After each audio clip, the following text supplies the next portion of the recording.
So, how are you? So I just got off the golf course with the twins. They've got to meet with the golf coach here shortly to determine whether they're eligible to play golf or not for the school. You know, they're just transferring down here. So, busy, busy, busy, busy. So today's video is going to be a little different. This is fresh on my mind. Just had a horrendous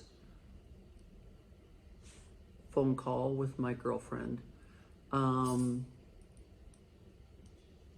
is going to be a tough subject today, guys, but there's going to be some motivation at the end, so bear with me here. There's one thing that all parents don't want to be part of, and that's the dead child club.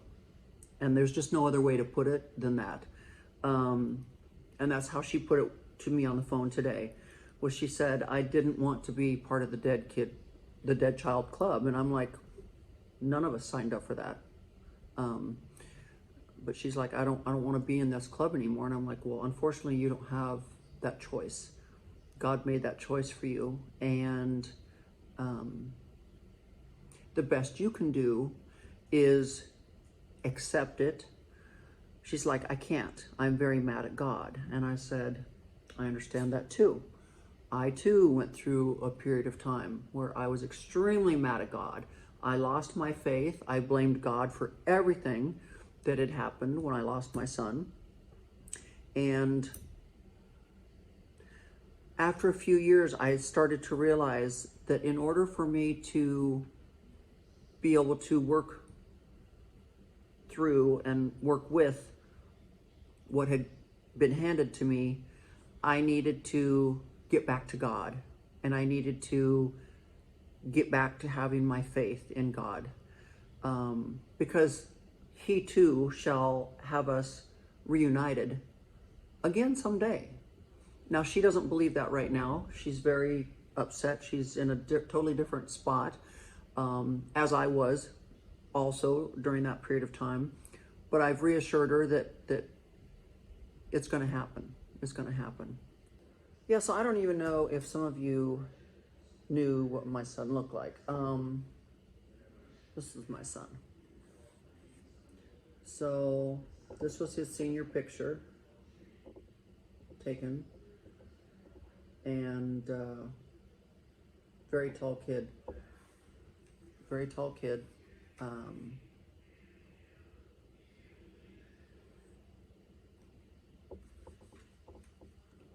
The light of my life. And not that parents have favorite children. None of us have favorite children. But as a parent, you will find that one of your kids pulls at your heartstrings just a little bit more than the other one, and you have no unearthly reason to know why. It just happens. And that was this kid. I love both my kids the same, honest to God. But this one could melt me. All he'd have to do is say mom, and he'd melt me. And I don't know if that's because boys are supposed to be mama's boys and girls are supposed to be daddy's girls. I don't know. But this one just could melt me in a heartbeat. And this picture was the very last time I saw him alive. This was Mother's Day, 2006.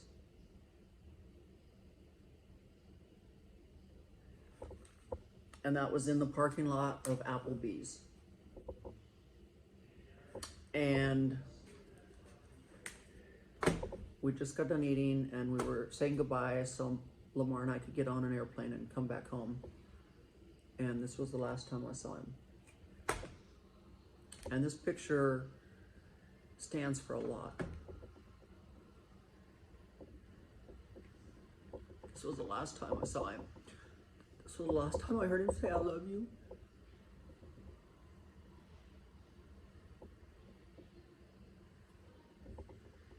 And he didn't just say, I love you one time.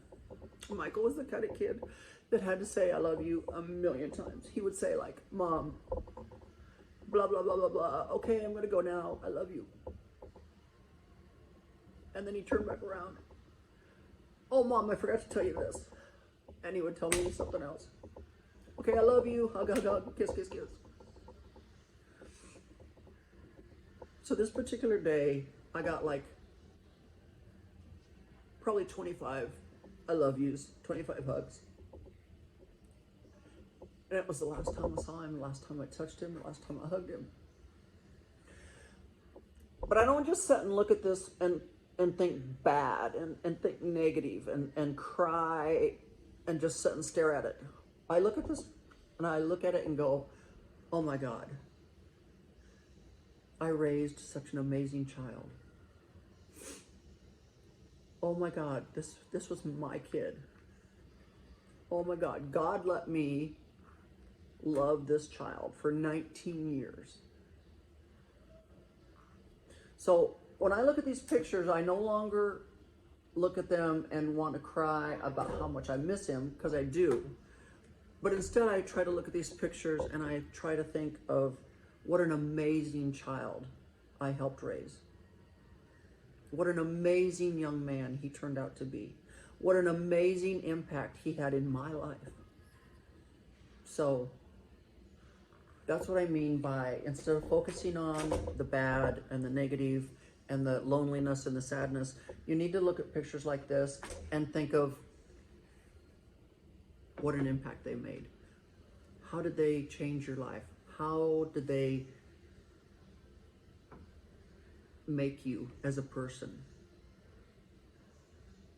So I'm a great mom because of this kid. I am, and I'm blessed. I've noticed since COVID that there's a lot of depression going on. There's a lot of suicides going on. Just here a month or two ago, I got some information of a coworker that I used to work with years ago had committed suicide. He was married, he had children, would have never seen that coming with him. And it makes you wonder what is going on. And I said this kind of on my stories back in the day when COVID was fresh and everybody was locked up and everybody was just going stir crazy. I said, you know, there's going to be some very wealthy psychiatrists when COVID is over with, because people's mentalness, their mental minds, everything mentally was put through such a process that none of us had ever experienced before in our lives. I myself, I mean, like, how many of you out there ever experienced a pandemic or the world shutting down? It's never happened in the history of the world that we know of, that the world had completely shut down and everybody had to stay away from everybody. And you know, that just takes its toll on people, because we humans are meant to be social. We are not meant to be locked away and kept isolated.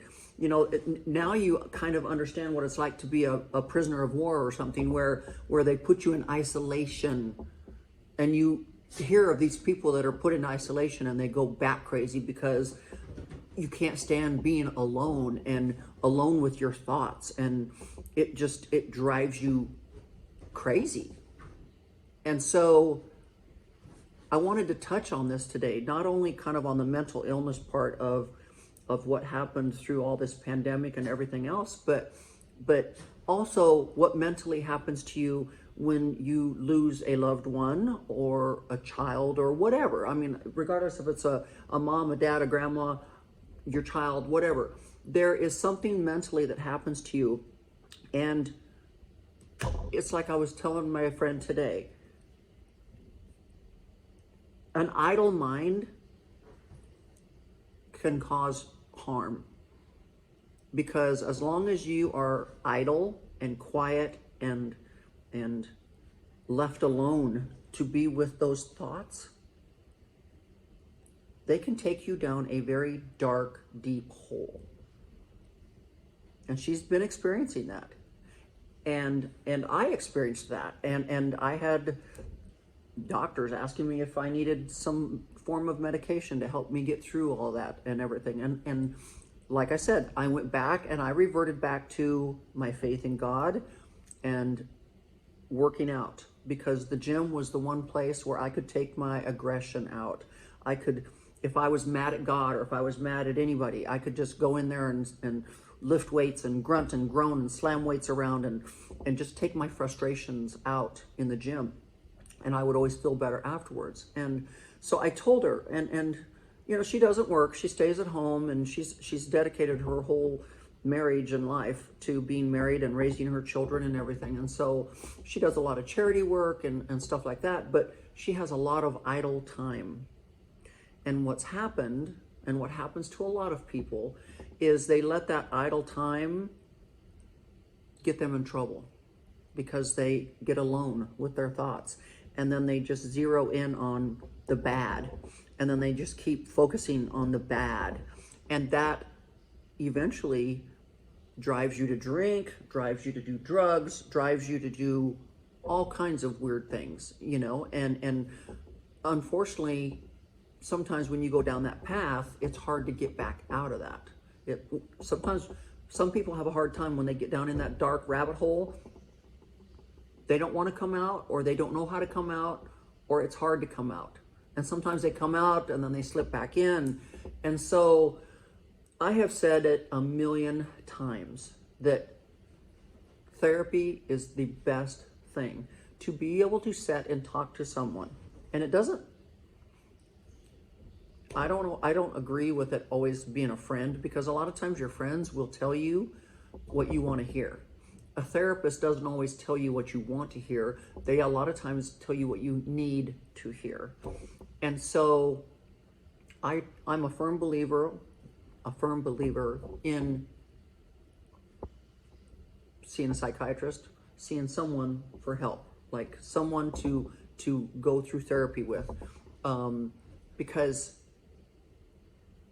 let's face it, guys, depression is real. And whether you're depressed from your marriage breaking up, or losing a child, or having to be alone, and that alone time during the pandemic and everything caused you to get severely depressed, you know, depression's a scary thing. And sometimes it just kind of creeps up on you and you don't even know what's happening. And then you're there and you don't know how to deal with it. And so I just wanted to really talk about this today, because it was so right here, right now, with what's happening with my girlfriend, and her asking, almost begging for me to help her become strong and help her find a way to find things to keep her mind more busy. And I've always told people, and not that distractions are always good, but sometimes when you're dealing with all that depression and everything, and you let your mind keep going down that dark hole, you need a distraction. You need something to start making your mind work and be busy. Remember when we were little kids or whatever, your parents would always say, if you're not busy, you're going to get into trouble. So I need you to be in sports, or I need you to be in extracurricular activities, or I need you to be in something so that you're not doing nothing and getting into trouble. Well, that's kind of how it is with depression. It's kind of like, if you can get your mind busy, then it doesn't have as much time to be alone and to think and dwell on the bad. Because as long as your mind is not anywhere doing anything productive, it's going to sit there and continue to dwell on the negative and the bad, and it's going to become, you're going to become more depressed. And so I have vowed, her and I've been friends for 15 plus years, and I have vowed to make this a priority for me to help her find something to become passionate about, to keep her mind more distracted or occupied, to help her. Because as we know, you're never going to get past that pain. You're never going to forget what happened. But with time, the pain lessens and you learn how to cope with it better. And so we need to get her mind a little distracted or busy so that this time will continue to pass for her to be able to handle this pain better.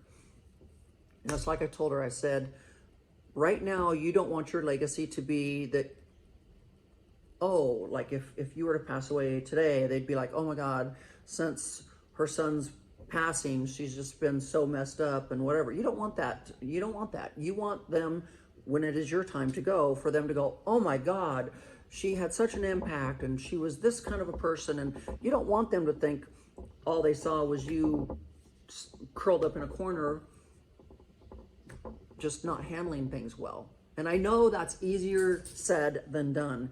But to me, when you have someone that is willing to help you and be by your side and be that mentor and be that strong person to help you become strong, anything is possible, anything.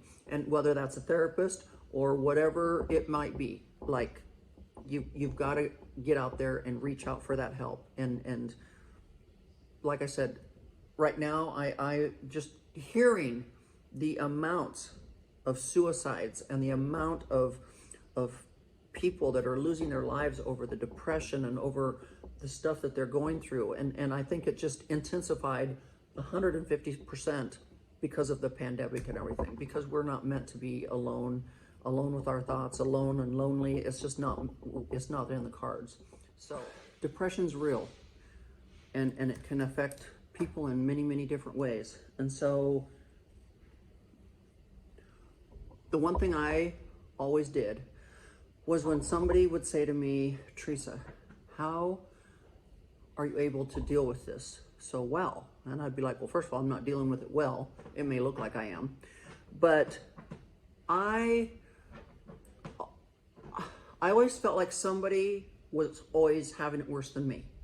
So when I would think of, oh my God, I just lost my child, woe's me, ooh, I would think of somebody that maybe only had one child, an only child. And if they lost that only child, which I had spoken to many people, and they had lost their only child, and I felt so much more blessed. Quit digging, Nikki. Sorry. I felt so much more blessed to know that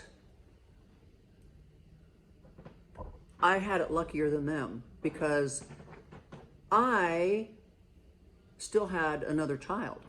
I still had another child that was going to possibly walk down the aisle and get married. I had a child that was going to, and I'm speaking of my daughter, of course. I had a child that was going to give me grandchildren. I had a child that I could still have in my life. Whereas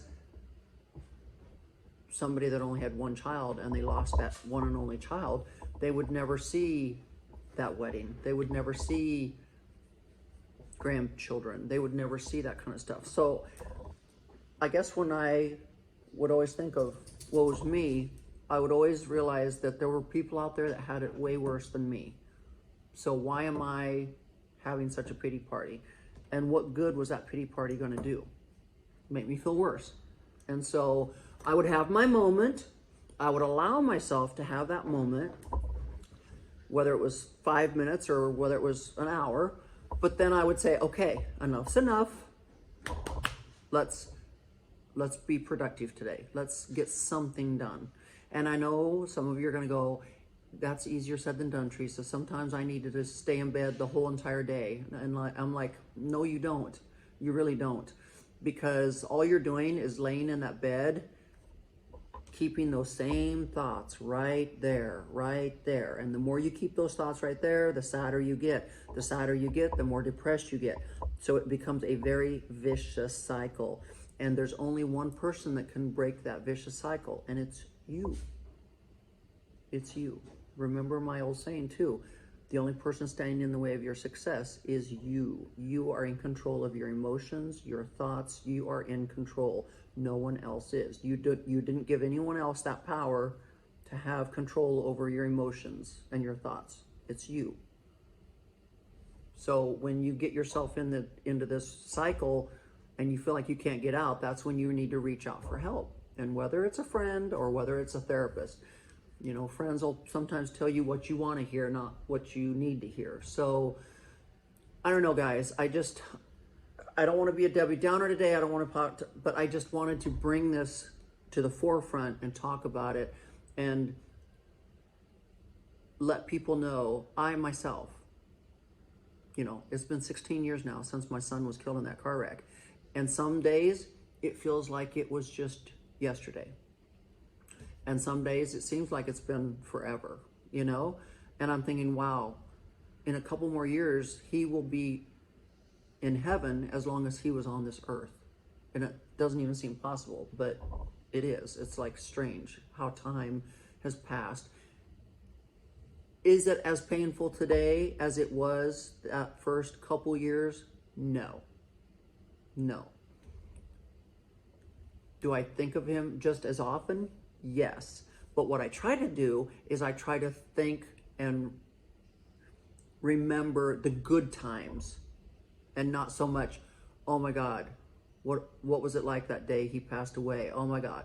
Or, oh my God, the last time I saw him, oh, I mean, like, I try to think of all the great memories and all the happy times and all of that kind of stuff, because that's how I want to remember him. I don't want to always remember sad, sad, sad, sad, sad. I want to remember and rejoice in all the happy things that happened in those 19 years with him. So what I'm trying to convey here on a happy note now on the motivational part is you yourself are the person that's in charge of your feelings and emotions. No one else has that power. You did not give that power to anybody else. It's all within you. So just like anything else in life, if you want to be successful, or if you want to be a millionaire, or if you want to be an entrepreneur, if you want to do any of those kinds of things, it's up to you. And so the same thing when it comes to depression and so forth. Get the help. You've got to get the help. It's no different than if you're trying to figure out your taxes. Are you going to hire a CPA? Yes, because that's their forte. If you want to lose weight, are you going to hire a personal trainer? Yes, because that's their forte. If you need legal advice because someone's suing you or whatever, are you going to hire a lawyer? Yes, because that's their forte. So if you're going through something in life, why wouldn't you hire someone that's in that field to help you? It's not a sign of weakness. It's actually a sign of strength. When you can finally come to a point and say, I need help. I can't do this on my own. So just like my girlfriend, I commend her. I've been extremely busy in my life, you know, with Lamar and everything that's been going on with him. And now the twins are living with me and starting school. But I have vowed to her that I'm going to be available to help coach her and mentor her, to help her become that strong person that she so desires to be, to help her get through these trying, tough times. So anyways, guys, I hope you really get what I'm trying to convey today. And I hope you understand the motivational part where, you know, sometimes you've got to just get yourself busy. Give yourself those moments to deal with that. But otherwise, you've got to get yourself busy. And like I told her, find something you're passionate about. Find more charities to work with. Take up a new hobby. Do something to keep your mind more busy so that you don't have the time to let it go in those dark, deep tunnels. So anyways, guys, I hope you enjoyed today's video. It's been tough. It's been hard. Sometimes it's hard to deal with someone else that's dealt with what, or is going through what you did go through, because it almost brings up those fresh new memories. And so I have to say, stop, Teresa, stop. Don't let yourself become weak. There's no reason for it. Yes, you're having to relive those few years when it first happened, because you know what she's going through, you know that pain, but it's okay. I've got to be the teacher. I've got to be the strong person that I know I am. And so yeah, I hope you guys enjoyed today's video. I hope you got the message. I hope you all are a little kinder to people, with people's emotions right at the surface now. You just have to be kinder even on social media. And these haters and these bullies online, they just need to go away, because with people's emotions right at the top of the surface of the skin, you don't know what you're going to say to somebody, even online, that's going to be the thing that tips them over the edge. And I would hate to be that person that was responsible for saying something so incredibly mean to someone that pushed them over the edge and caused that person to harm themselves. So think twice about being a keyboard bully. Think twice, guys. So anyways, guys, I hope you enjoyed today's Motivational Monday video. I hope you are in store for a hell of a week, because I am too, and we will catch you next time. Make sure you subscribe and hit that notification bell. And until next time, bye-bye.